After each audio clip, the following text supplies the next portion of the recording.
우리 초등부 친구들 한 주 잘 보냈어요? 자, 우리 친구들과 얼굴 말고 이렇게 영상으로 우리 친구들 본 지가 벌써 한 달, 두 달 거의 다 돼 갑니다. 우리 친구들 빨리 이 대면 얼굴과 얼굴로 보기를 바랍니다. 계속해서 기도하겠고요. 우리 친구들도 많은 기대와 기도 부탁드립니다. 자, 우리 친구들과 함께 나눌 하나님의 말씀은요, 요한복음 5장 1절부터 15절까지의 말씀입니다. 요한복음 5장 1절부터 15절까지 말씀이고요. 제가 가지고 있는 성경 보니까 신약에 149면부터 150면까지 있습니다. 요한복음 5장 1절부터 15절까지의 말씀입니다. 자, 우리 초등부 친구들과 함께 나눌 말씀의 제목은요, 베데스다에서 만난 주일이라는 제목을 가지고 우리 친구들과 함께 말씀을 나눠보려고 합니다. 베데스다에서 만난 주일. 자, 우리 초등부 친구들, 주일이라고 하면 어떤 생각이 드나요? 토요일날 열심히 놀다가 급하게 늦잠 자서 급하게 막 씻고 부모님하고 혹은 친구들하고 같이 교회에 뛰어왔던 일, 혹은 춥고 더운데 짜증내면서 너무 교회 가기 싫었었던 일, 혹은 부모님이 억지로 교회 가라고 보내서 억지로 왔던 일, 혹은 기대가 돼서 교회에 왔던 일, 아마 많은 다른 일들이 있었을 겁니다. 또 그러한 생각들이 날 겁니다. 자, 그러면 우리 초등부 친구들에게 한 가지 물어보겠습니다. 우리 친구들, 주일은 도대체 무엇을 하는 날이길래 이렇게 초등부 친구들이 정신없이 온다고 준비하는 겁니까? 주일은 도대체 무엇을 하는 날이고 무엇 때문에 존재하는 건가요? 무엇 때문에 있을까요? 자, 이 질문의 대답을 우리 친구들 분명히 했을 거라 믿는데 본문을 통해서 조금 더 어떤 내용인지 살펴보도록 할게요. 자, 우리 친구들, 오늘 본문은요, 우리 친구들이 굉장히 잘 아는 내용입니다.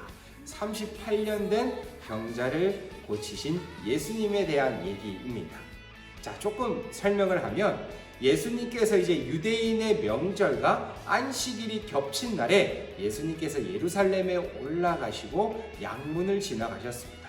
우리 친구들 양문은 잘 알겠지만 이 양문은 제물이 된, 그러니까 제사에 드릴 제물이 될 양들이 왔다 갔다 하는 문이라 해서 양문이라고 얘기하는 거고요. 그리고 그 옆에는 베데스다라는 연못이 있습니다. 히브리어로 베데스다인데 두 개의 단어가 합쳐져 있어요. 먼저는 히브리어 베이트라는 집이고요. 두 번째는 헤세드, 자비라는 이 단어가 합쳐져서 베데스다라는 겁니다. 한국어로 하면, 우리나라 말로 하면 자비의 집이라고 얘기할 수 있습니다. 자, 그런데 이 자비의 집이라고 불리는 베데스다라는 곳에는 한 가지 전설이 있습니다. 어떤 전설이 있냐면, 천사가 가끔 내려와서 연못에 내려와서 물을 움직일 때가 있어요. 그러면 아픈 사람이 그곳에 들어가면 병이 낫는다라는 아주 전설에 가까운 그런 이야기들이 있어서 그런지 그 주위에는 아픈 사람들밖에 없었습니다. 그런데 예수님께서 38년 동안 걷지 못하던 병자를 일으켜 세우셨죠. 그런데 유대인들은 어떤 표정이었을까요? 기뻐했을까요? 전혀 기뻐하지 않았습니다. 왜 그랬을까요? 예수님이 하셨고, 그리고 병자가 일어나는 것은 안식일에 해서는 안 될 율법을 어겼다는 얘기이기 때문입니다. 이 당시에 아주 좀 권위 있는 사람들이 말로 남긴 책이 있었는데, 장로들의 전통 39개조라는 책에 보면 2장 7절인가요? 그곳에 이런 얘기가 있어요. 정말로 주일에는 어떤 사람이 자신의 자리를 갖고 걸어가면 안 된다라는 얘기가 있었습니다. 그런데 우리 친구들, 예수님께서 이것을 모르셨을까요? 아니요, 알고 계셨어요. 그런데 왜 예수님께서는 일부러 왜 38년 된 병자를 치료하셨는데 도대체 그 이유가 무엇일까요? 그리고 안식일을 대신해서 예수님께서 부활하시고 난 주일을 우리가 지키고 있는데 도대체 이것과 오늘 무슨 연관이 있길래 이렇게 나누는 걸까요? 자, 세 가지로 먼저 나눠볼게요. 첫 번째는요, 우리가 자칫 잘못하다가는 우리가 지키고 우리가 매주 만나는 주일이 정말 베데스다 연못처럼 신앙은 없고 신화만 남는 그런 주일이 되기가 쉽다라는 겁니다. 어느 순간 신앙에 사라져서요, 신화만 남게 된 이 베데스다 연못. 우리가 지나가는 주일도 그럴 수 있어요. 몇십 년 가까이 되니까 이제는 하나님께 예배 드리러 가야 한다는 기쁨과 감사는 사라지고요.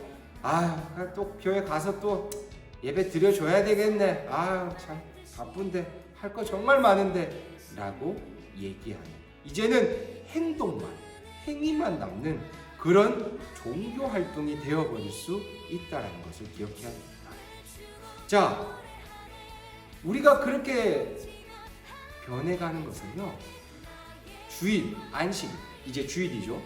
주일은요, 하나님께서 우리를 위하여 만들어주신 날이라는 것을 잊기 때문입니다.